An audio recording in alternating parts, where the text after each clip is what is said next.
السلام عليكم ورحمة الله وبركاته. إن الحمد لله نحمده ونستعينه ونستهديه ونستغفره ونتوب إليه ونتوكل عليه ونعوذ بالله من شرور أنفسنا وسيئات أعمالنا. من يهده الله فلا مضل له ومن يضلل فلا هادي له. اللهم صل وسلم وبارك على محمد وعلى آل محمد كما صليت وسلمت وباركت على إبراهيم وعلى آل إبراهيم في العالمين إنك حميد مجيد. أما بعد. Alhamdulillah, Cik Fahri Misbah Isyatul Is, bagi tuan-tuan yang hadir pada kuliah pagi ni, mudah-mudahan dapat berkongsi video ni kepada tuan-tuan kita yang lain. Tolong ambil masa sekejap, seminit 2 minit untuk kongsi dengan tuan-tuan kita. Moga-moga ia menjadi satu halwa telinga dan juga makanan rohani untuk kita pada pagi yang mulia ni. Beberapa hari saja lagi, 2 hari saja lagi untuk menghadapi Ramadan Al-Mubarak. Baik, renungan kita pada pagi ini pada kitab Adab Hamalatul Quran oleh Imam Tibyan fi Adab Hamalatul Quran oleh Imam An-Nawawi, yang telah diterjemahkan dalam bahasa Melayu kita buat kali pertama dengan nama Adab-adab membaca Al-Quran. Kenapa istimewa buku ni, tuan-tuan? Kerana buku ni mengajar bagaimana berinteraksi dengan Al-Quran dengan cara yang betul. Bagaimana Nabi, para sahabat, para salafus salih, mereka menghargai dan berinteraksi dengan Al-Quran, memandangkan Al-Quran merupakan satu hidayah, kitabul hidayah daripada Allah SWT. Andaikan kita mengatakan banyak bukti-bukti sains yang ditemui dalam Quran, itu memang tak dapat dinafikan. Tapi Quran bukannya kitab geografi, bukan kitab sains, ia adalah kitab syariat, kitab hidayah. Kerana sains ni satu benda yang tak stable. Hari ini satu pandangan dikemukakan, esok mungkin ada teori baru. Jika ada yang bertepatan dengan Quran, maka kita ambil. Tapi bukanlah nak mengatakan artinya semuanya kena ikut Quran, kerana dia explanation yang disebut dalam Quran belum lagi tepat seperti yang sains kehendaki. Maka tuan-tuan, kita tak boleh nak mengatakan kat sini bahawa Quran salah, kita sains betul, kerana sains ada teori yang tidak stable. Baik, kita lihat pada muka surat 80, melazimi bacaan qiraat. Apabila seorang mulakan bacaan salah satu imam qiraat, maka dia perlu sentiasa melazimi bacaan qiraat itu selagi penceritaan ayat masih lagi berkait. Jika kaitan antaranya sudah berakhir, maka bolehlah dibaca dengan qiraat lain dengan 7 qiraat itu. Namun cara yang utama ialah dia terus membaca qiraat yang mula-mula tadi dalam majlis itu. Tuan-tuan tahu tak maksud episod Quran? Dalam Quran ada banyak episod, ada penceritaan yang bagai-bagai. Kami di Telaga Biru berusaha untuk men-highlightkan isu ini, iaitu dalam kaedah Quran yang diterbitkan ada satu namanya zikir, az-zikr. Tuan-tuan lihat ni Quran yang Telaga Biru terbitkan. Ini namanya kaedah Al-Mizan, iaitu penceritaan. Ini satu cerita. Ni satu cerita, ni satu cerita. Ni sampai kat sini satu cerita. Nampak? Kan? Jadi ini namanya episod-episod Quran. Namanya kaedah Mizan. Saya buka yang lain lagi. Tuan-tuan lihat, nampak? Ni berapa ayat ni? 31, 32, 33, 34. Ni 4 ayat, satu cerita. Jadi ni kalau kita baca qiraat dari sini sampai sini, kena qiraatnya sama. Kalau di sini kita nak ubah qiraat, boleh. Tapi lebih baik kita kekalkan, bila sekali baca, ikut satu qiraat saja. Jadi inilah tujuan kaedah Al-Mizan diperkenalkan dalam Quran-Quran Telaga Biru, tuan-tuan. Jadi merah ni namanya Al-Mizan. Mizan ni berarti episod-episod Quran itu ditandakan supaya bagi kita yang nak mengamalkan qiraat, kita tahu dalam kadar ini ke sini kena baca satu qiraat. Kalau kita ni nak tamrin, nak apa yang orang kata, nak berlatih baca qiraat-qiraat yang kita pelajari. Baik tuan, ini Quran Qiyam yang kami galakkan tuan-tuan miliki untuk Ramadan, tuan-tuan. Dibekalkan dengan stand seperti ni, yang kukuh. Boleh adjust stand ni. Dan juga kami hadiahkan lagi sebuah Quran Ghufran. Andai tuan-tuan beli di Zahaz and Travel, tuan-tuan akan dapat hadiah Quran Ghufran ni, yang terdiri daripada 6 jilid. Mudah untuk kita mengkhatam Quran dengan anak-anak kita. Sudut psikologi, bila begini mudah untuk dikhatamkan, kerana kita telah pelajari, tak jadi masalah kalau dibaca juzuk 30 dulu, kemudian baru ikut yang pertama. Kita boleh bagi-bagi Quran ni kepada anak isteri kita supaya semua dapat khatam Quran walaupun tidak mengikut kepada turutan mushaf.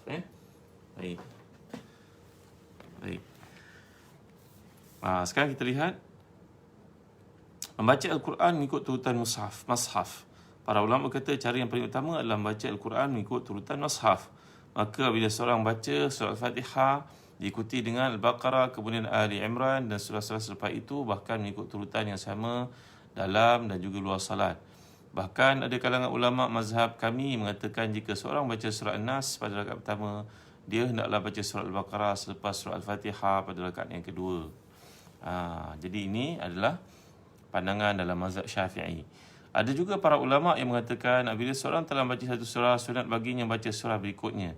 Dalil bagi perkara itu adalah turutan surah dalam mushaf yang disusun sedemikian tertentu punya hikmah.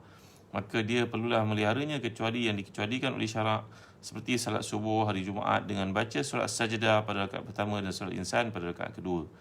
Salat hari raya membaca surah Qaf pada rakaat pertama, salat Qamar pada rakaat kedua. 2 rakaat salat sunat subuh dengan baca Al-Kafirun pada rakaat pertama dan Al-Ikhlas pada rakaat kedua. Dan 3 rakaat witir membaca surah Al-A'la pada rakaat pertama, Al-Kafirun rakaat kedua, surah An-Nas serta Al-Mu'awwidhataini pada rakaat yang ketiga.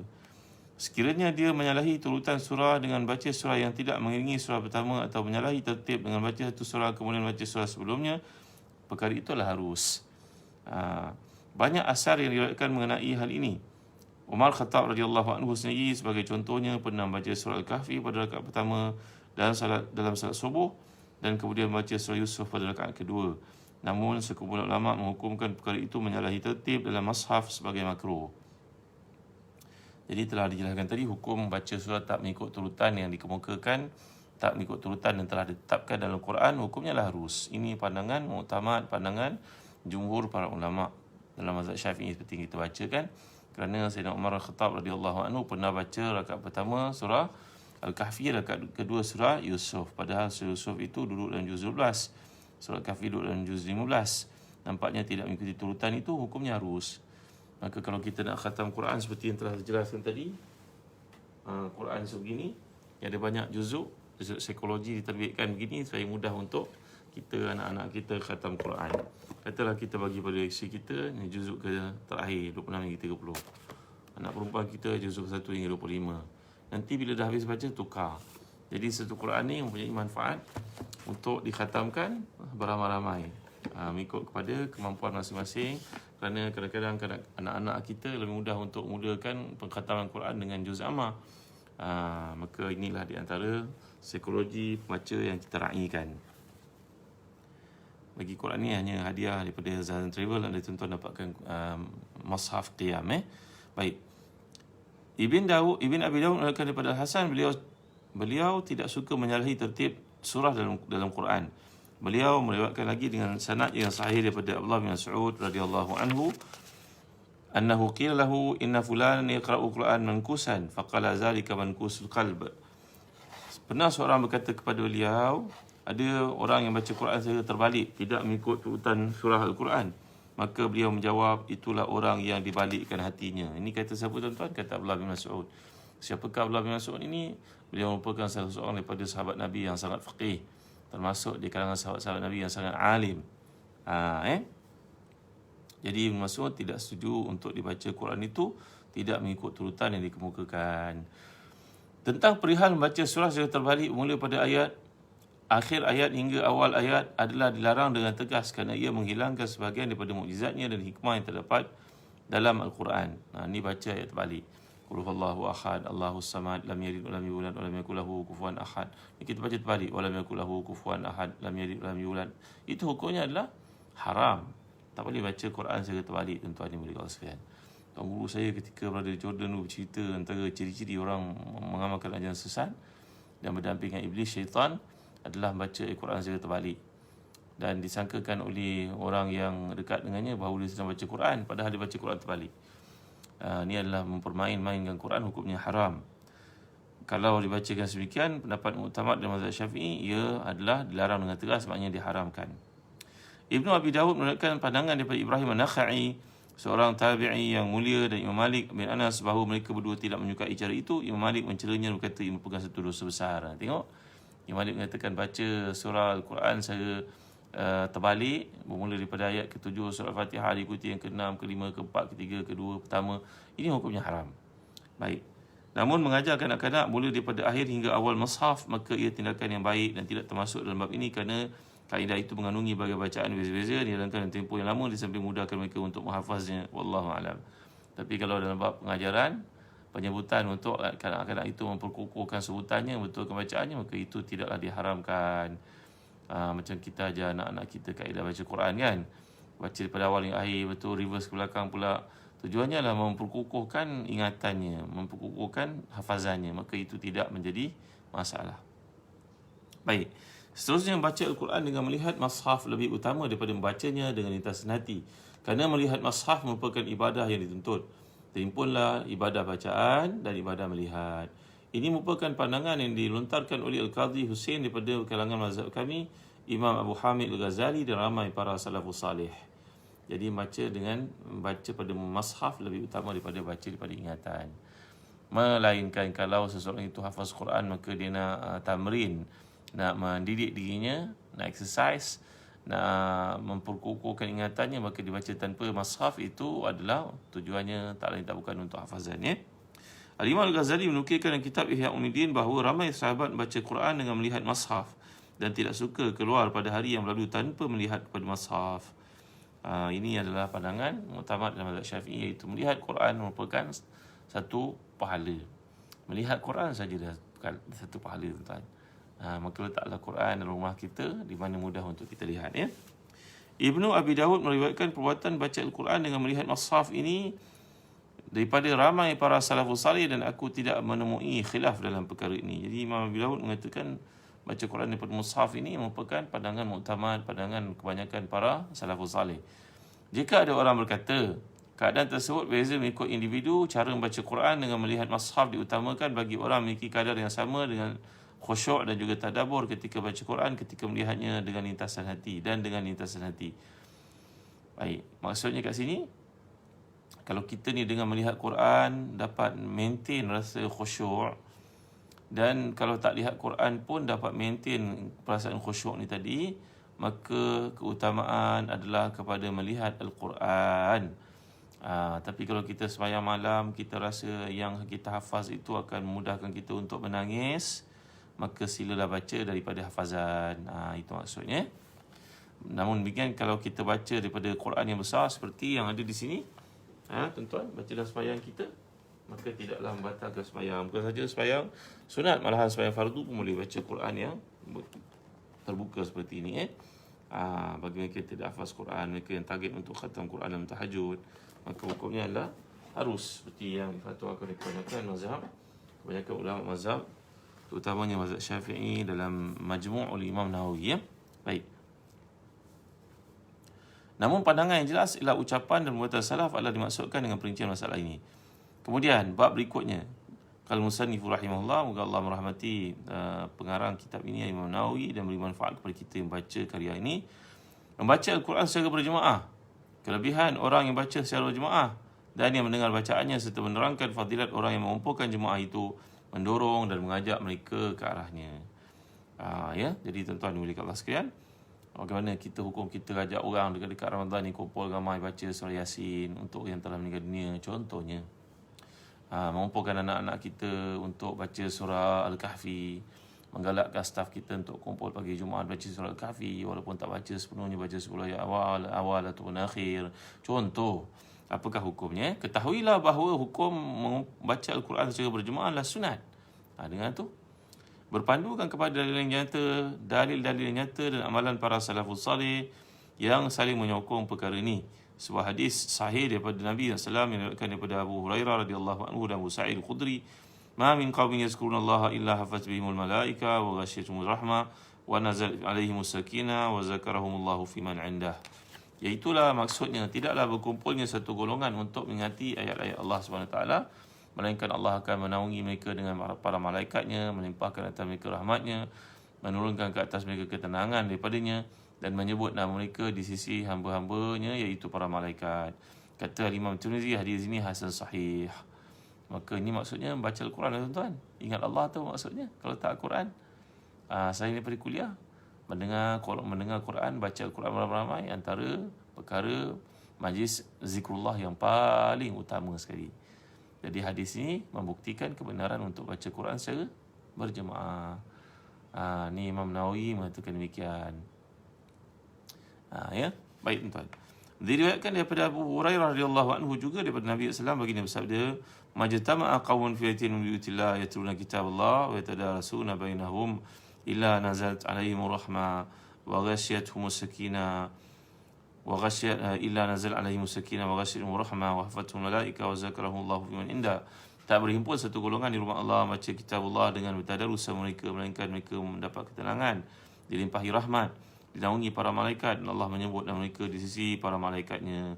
Imam Muslim dan Abu Daud telah menunjukkan hadis ini dengan sanad yang sahih menerusi para perawi yang menepati syarat Bukhari dan juga Muslim. Jadi di sini menunjukkan kepada kita lebih kukuh lagi kebenaran baca Quran secara berjemaah. Ya. Jadi tuan-tuan, kalau orang berkumpul baca surah Yasin, surah Al-Kahfi, itu sunnah sebenarnya.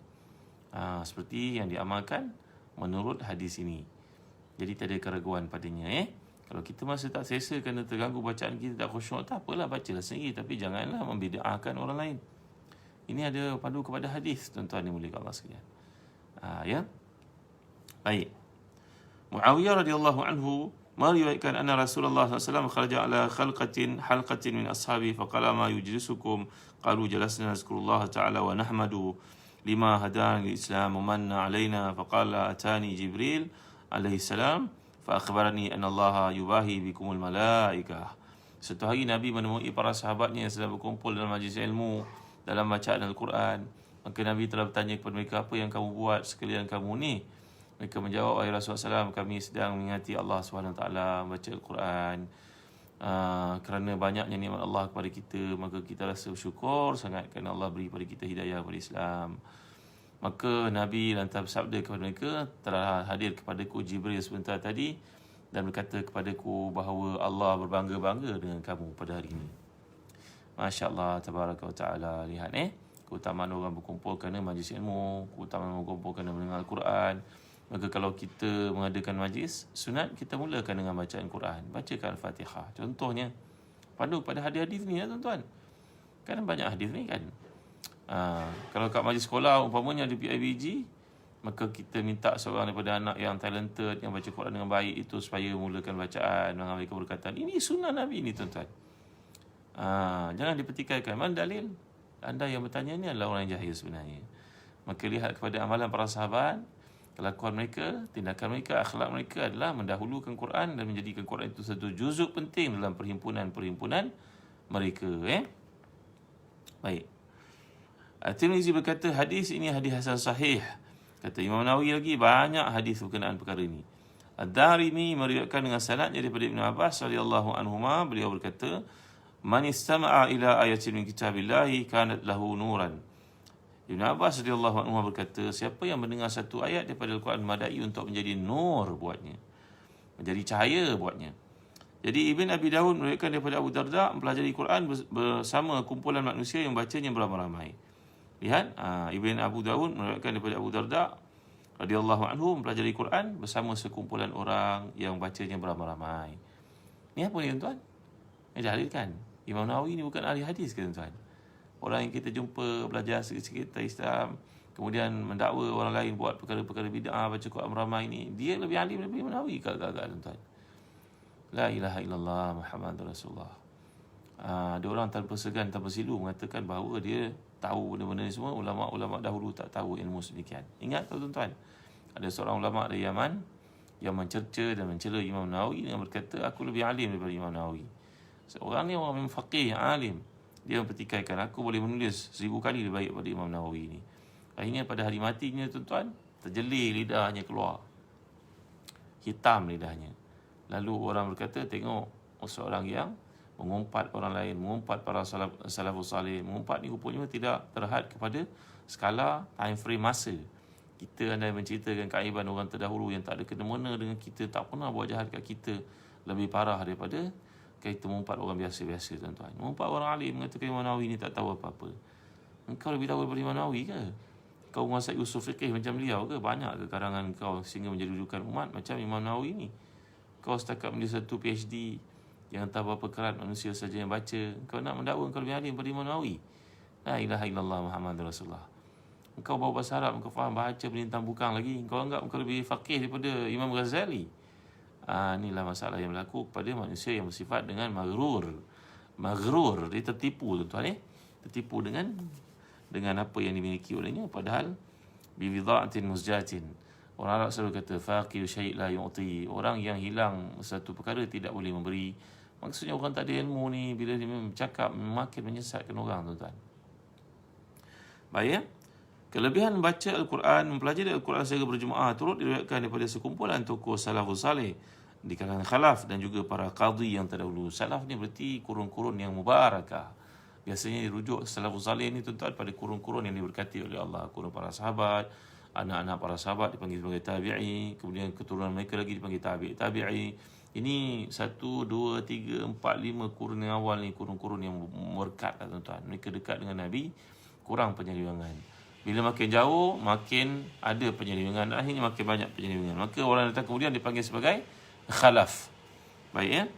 Diriwayatkan daripada Hasan bin Atiyah dan Auza'i. Mereka berkata orang yang mula-mula menganjurkan pengajian Quran di Masjid Damsyik adalah Hisham bin Ismail ketika kunjungannya terhadap Abdul Malik. Orang mula-mula mengadakan pengajian Quran kat masjid ya. Berkenaan dengan riwayat Ibn Abi Dawud daripada Al-Dhahak bin Abdul Rahman bin Arzab, beliau mengingkari pengajian tersebut dengan berkata, aku tidak pernah melihat dan mendengarnya dalam keadaan aku sempat bertemu para sahabat Rasulullah SAW.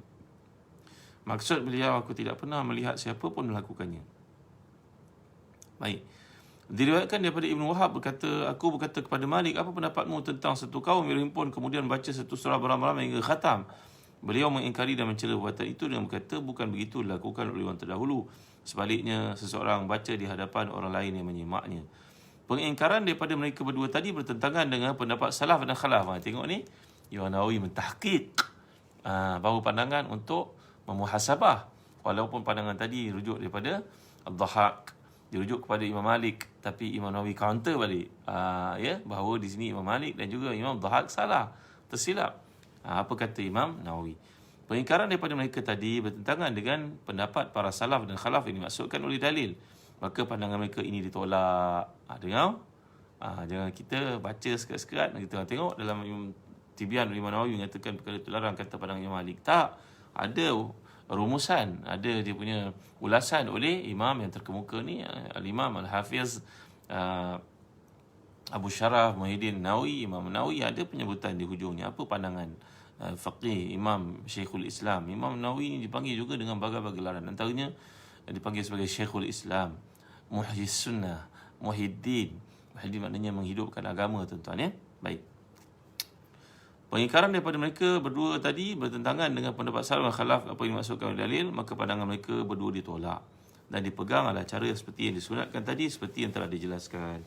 Tetapi bacaan Al-Quran dalam satu perhimpunan memiliki syarat-syarat tertentu yang perlu diambil perhatian seperti yang telah kami kemukakan.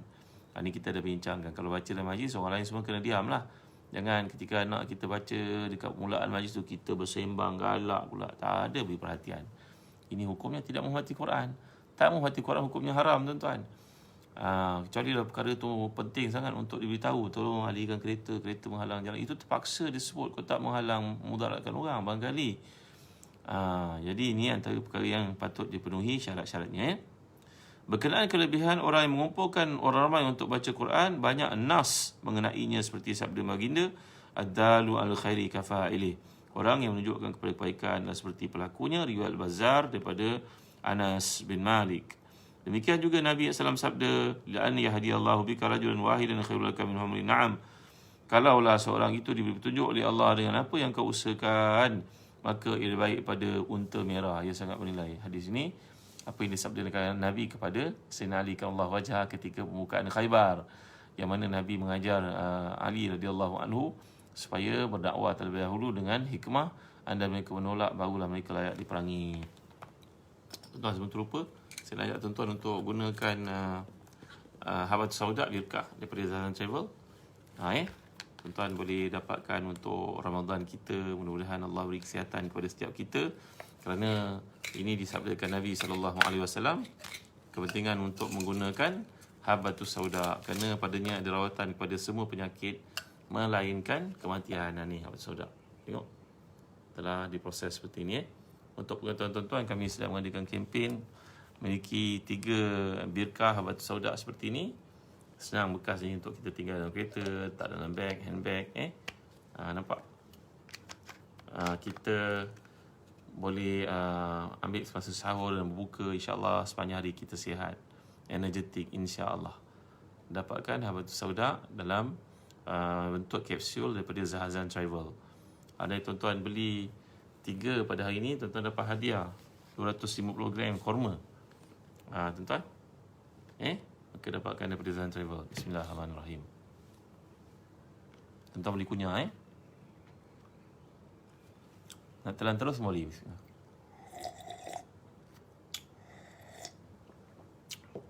Nanti kita boleh gunakan semasa sahur, semasa sahur, semasa buka. InsyaAllah Allah pelihara kita dari penyakit-penyakit, terutamanya daripada wabak yang berlaku sekarang. Galakkan isteri, anak-anak kita untuk turut menggunakannya. Alhamdulillah, saya gunakan satu botol ni sebanyak mengandungi 60 biji. 20 hari habis, Alhamdulillah. Kadang-kadang 10 hari pun habis. Supaya kita dapat tenaga dan mengelakkan kita dari penyakit seperti apa yang kita imani pada hadis Nabi SAW. Habatus Sauda ni merupakan habatul barakah. Ia merupakan bijirin, merupakan bijian kebaikan, keberkatan.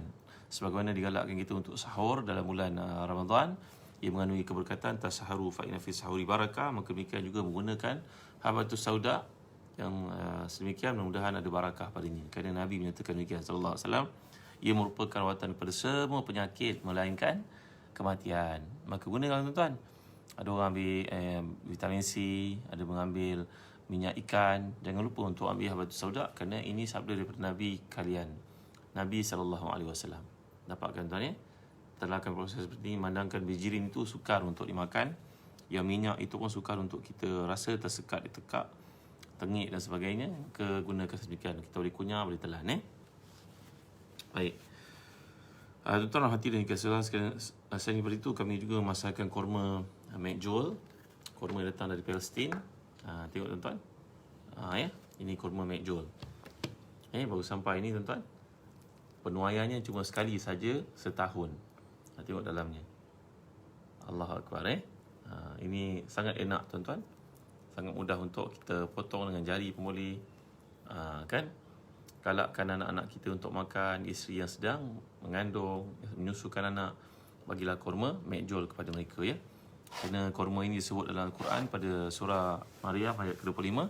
Wahuzi ilaiki bijiz'in nakhlati tusaqit alaiki rutaban janiyya. Wahai Maryam, gegarkan pokok korma itu, saya berjatuhan ke atas buah korma untuk engkau nikmati. Kerana Maryam pada masa itu melahirkan anak seorang diri, maka menghilangkan sakit pada badannya, lengur-lengur, beri susu kepadanya untuk beri pada anak. Ini semua terkandung dalam korma McJoel tuan-tuan. Dapatkan korma McJoel daripada Zahazan Travel. Ingat McJoel, ingat Zahazan Travel. Dan begitu juga tuan-tuan yang dapatkan korma Ajwa juga daripada Zahazan Travel. Ajwa yang datang dari Madinah ni tuan-tuan.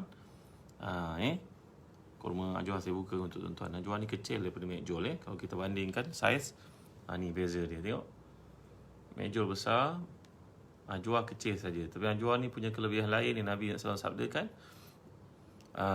Man tasabbaha bi sab'i tamaratin ajwatan lam yadhuruhu sumun wala sihrun. Siapa yang makan kurma ajwa 7 biji seharian pada waktu pagi, berpagi-pagi dengan kurma ajwa 7 biji, maka Allah akan selamatkan dia daripada racun dan juga sihir.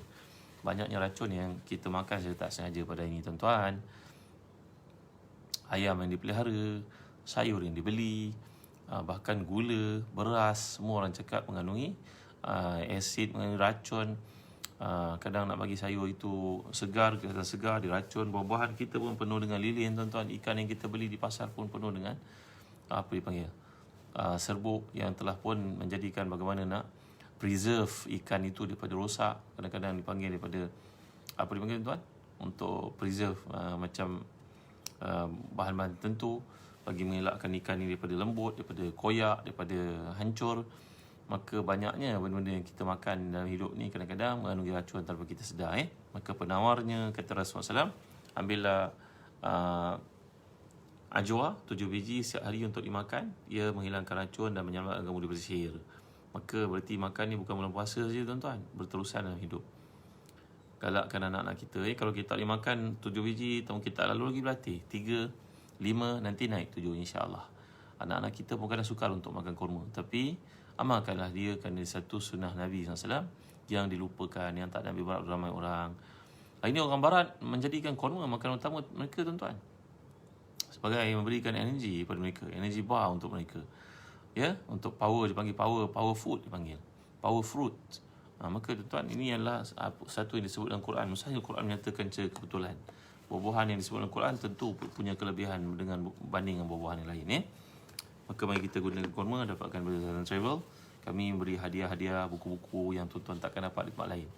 Tuan-tuan beli sekilo ajwa, sekilo mekjol, tuan-tuan akan dapat hadiah buku yang tajuk Fiqh Hadis. Ini istimewanya berniaga dengan kami, tuan-tuan. Buku Fiqh Hadis ni mengandungi tajuk yang penting. Hukum mencabut uban, apakah hukum pakai gigi emas, apakah hukum tafsir mimpi, apakah hukum jual beli kucing, apakah hukum mengangkat jari ketika tahiyat akhir, apakah hukum jamak tanpa sebab seperti Nabi pernah buat dahulu di Madinah, tak ada hujan, tak ada musim sejuk. Ada uraiannya kat sini. Betulkah Aisyah radhiyallahu anha berkahwin dengan Nabi pada usia 8 tahun, 9 tahun ataupun 18 tahun? Ini pertikaian para ulama. Tuan-tuan boleh lihat ni. Buku yang hebat ini adalah bahasan di peringkat masters. Tuan-tuan hanya akan dapat buku ni sebagai hadiah bila tuan-tuan beli sekilo mejol dan sekilo ajwa daripada Zahazan Travel. Hanya di Zahazan Travel saja dapatkan, tuan-tuan ni. Baik, seterusnya, orang yang mengumpulkan orang ramai untuk membaca Al-Quran, masuk dalam hadis seperti yang disebutkan, orang yang menunjuk pada kebaikan itu mendapat pahala ganjaran yang sama dengannya. Umpamanya ada orang dekat masjid membuat satu grup pengajian ataupun grup pembacaan Quran.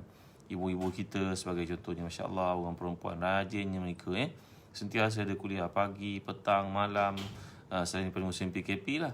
Sekarang musim PKP pun hampir-hampir berakhir, insya-Allah dah banyak kuliah bermula semula. Alhamdulillah, yang mengadakan kuliah ini mendapat ganjaran besar di sisi Allah SWT. Bayangkan setiap orang yang datang itu dapat keluar dari masalah-masalah mereka, dapat hidayah, dapat petunjuk, dapat beramal ilmu. Maka yang mulakannya mendapat pahala seperti disebut oleh Nabi kepada Ali radhiyallahu anhu, bahawasanya kalau seorang itu mendapat hidayah dengan apa yang kau usahakan baik pada dunia seisi kandungnya. Mudah-mudahan kita jadi golongan ni lah, tuan-tuan. Ramai orang perempuan yang mengadakan kuliah-kuliah kat masjid. Kadang-kadang isteri kita, mak kita, makcik kita buat kuliah kat masjid, kat surau ni bertahun-tahun, ada sampai 30 tahun. Ramai jika mereka yang telah pergi meninggal dunia, ada orang gantikan, teruskan. Bayangkan orang yang mulakan sunnah kebaikan itu, pahalanya tak putus-putus walaupun dia telah wafat. Jadilah orang yang berlumba-lumba pada kebaikan, tuan-tuan ya. Kalau dulu ibu kita sibuk dengan kumpulan marhaban, sibuk dengan kumpulan zikir, nasyid dan sebagainya, itu sebagai satu bab kemasyarakatan. Ya. Tapi bab pengajian ni bukan saja mengumpulkan orang ramai, malahan di situ ada yang di kalangan ibu-ibu yang hadir ni kematian suami, maka mereka dapat ketenangan, dapat majlis ilmu, dapat pengisian. Anak-anak pun sibuk, tak boleh nak uruskan ibu lagi. Ibu datang ke kuliah, hatinya je tenang, lapang, dia dapat petunjuk. Ya Allah, besarnya pahala orang mendirikan kuliah-kuliah kat masjid, kat surau, kat dewan-dewan masyarakat ni, tuan-tuan. Baik. Banyak hadis berkenaan perkara ni. Lagi firman Allah SWT, wa ta'awanu 'alal birri wat taqwa, dan tolong-menolonglah kamu dalam melakukan kebaikan. Tengok Imam Nawawi membawa hujah daripada Quran, daripada hadis bagi meluruskan pandangan yang mengatakan mengumpulkan manusia membaca Quran ni salah, bid'ah dan sebagainya. Ini pandangan ditolak sama sekali, tuan-tuan. Banyak je bukti hadis dalil yang menunjukkan kepada galakan mengumpulkan orang ramai untuk baca Quran, untuk belajar Quran. Fahami baik. Tidak syak lagi betapa besar yang ajaran orang mengusahakan perkara demikian. Okey, yang terakhir sekali. Jangan kepada sikit lagi. Tolong tuan-tuan share pada tuan-tuan kita. Penting sangat tajuk ni. Yang terakhir ni. Sekejap je. Tak sampai 1 minit saya nak sebut. Baik. Berkata lagi pengarang, membaca Quran secara bergilir-gilir, apakah hukumnya? Tengok. Dalam hari masalah Ramadan, 2 hari lagi ni. Berhukum baca bergilir-gilir. Keadaannya ialah sekumpulan orang berkumpul, seorang daripada mereka baca 10 ayat, sejuzuk dan keadaan yang lain. Kemudian berhenti, orang lain menyambungnya. Separuh orang itu berhenti, kemudian diteruskan dengan orang lain. Perkara ini harus dilakukan dengan baik. Imam Malik pernah ditanya mengenainya, lalu beliau menjawab, tiada masalah. Ini namanya tadarus, tuan-tuan. Kita kumpul ramai-ramai kan. Sekarang boleh buat online je. Semua on telefon, 10 orang ahli grup tadi baca. Seorang baca, yang 9 orang dengar. Yang kedua baca, lagi 9 orang yang lain dengar. Yang ketiga, begitulah seterusnya. Hukumnya adalah baik, kata Imam Nawawi. Yang Nawawi ni ahlu sunnah, tuan-tuan. Ahli hadis, ahli fiqih, seorang muhakkik mazhab Syafi'i yang penting, seorang imam mujtahid. Maka kata-katanya menjadi rujukan. Bukan kata orang yang belajar sikit-sikit kemudian dakwa alim sangat. Tak mana-mana dia ambil dalil, tak mana-mana kefahamannya, bahasa Arabnya pun lintang pukang, tiba-tiba dia nak berkata-kata dalam hukum-hukum fiqih yang memerlukan kepada basirah, memerlukan kepada kefahaman, memerlukan kepada tabassur, memerlukan kepada rujukan yang banyak, tuan-tuan ya. Jadi setakat ini saja dulu renungan kita pada pagi yang mulia ni. Mudah-mudahan ada kebaikan padanya. Terima kasih kerana kehadiran dan juga perkongsian yang tuan-tuan buat dengan tuan-tuan. Teruskan berkongsi kuliah-kuliah ini supaya masyarakat kita terpandu. Kalau tidak nanti orang-orang yang nyanyuk, yang bukan-bukan, yang menyeleweng, yang banyak pula tuntunannya, mengadakan bahasan-bahasan yang pelik-pelik tentang falsafah, itu yang dapat sambutan anak-anak kita, orang muda dan sebagainya. Kerana mereka tak tahu adanya grup-grup ilmu yang kita sampaikan seperti ini, tuan-tuan, daripada buku yang dikarang ulama-ulama salafus saleh, ulama yang telah berjaya membina tamadun Islam, ulama yang punya sumbangan besar kepada Islam. Maka ini yang kita kena baca, tuan-tuan ya. Tolong tuan-tuan, saya merayu pada tuan-tuan, tolong share dengan teman-teman kita. Share sebanyak mungkin. Moga bacaan kita ni akan beri manfaat dan jawapan kepada persoalan yang ditimbulkan. Kerana masyarakat kita ramai yang tidak tahu, tapi mereka malu untuk bertanya. Maka bahasan yang remeh seperti ini dikemukakan oleh Imam Nawawi, rupa-rupanya setiap perkara remeh itu ada jawapannya. Macam baca bergila-gila tadi, baca berkumpul malam-malam, semua ada jawapan kat sini. Dapatkan buku ni, tuan-tuan. Tuan-tuan boleh dapatkan daripada Zan Travel. Tajuk Adab Baca Al-Quran oleh Imam Nawawi yang pertama diterjemahkan dalam bahasa Melayu kita. Yang ada di pasaran itu semuanya bahasa Indonesia. Ini adalah bahasa pertama dalam terjemahan pertama dalam bahasa Malaysia kita, bahasa Melayu kita. Baik tuan, terima kasih setakat ini dulu. Jangan lupa sebelum reda, ambillah peluang untuk sembahyang sunat syuruk ataupun isyraq yang telah masuk waktunya sekarang. Nanti lagi setengah jam masuk waktu duha. Ambillah peluang pada hari cuti macam ni untuk menghidupkan hari-hari kita sebelah siangnya dengan amal soleh. Dalam hadis mengatakan, siapa yang menunaikan sembahyang sunat duha 2 rakaat, ya bani Adam irka' li raka'ataini min duha akfika akhirahu, sempurnakan untukmu 2 rakaat duha, tanda syukur pada Allah, dan Allah menyempurnakan, menjawab, menyelesaikan semua urusan kita pada hari ini. Mudah saja, dan ini tanda syukur kepada Allah. Dalam hadis lain mengatakan ia punca keberkatan. Maka mari bersama tuan-tuan, jangan abaikan peluang keemasan ini sementara hayat masih lagi di kandung badan. Kerana Ibn Umar radhiyallahu anhuma satu hari bersama dengan Nabi jalan di perkuburan, maka Rasulullah SAW sabda, kalaulah ahli kubur tahu keutamaan sembahyang sunat, maka mereka tidak akan pernah meninggalkannya. Maka mendengar nasihat Nabi itu, Ibn Umar tidak pernah melihat perkuburan, melainkan beliau akan sembahyang sunat 2 rakaat di atas kenderaannya. Kalau naik kenderaan, dia sembahyang atas kenderaan. Kalau di jalan kaki, dia berhenti sembahyang sunat. Dan sunat ni tidak berat macam sembahyang fardu. Sembahyang sunat tak menghadap kiblat pun tak mengapa, atas kenderaan pun boleh. Demikianlah kefahaman para salafus salih terhadap peringatan Nabi SAW. Maka ambillah peluang untuk sembahyang sunat syuruk.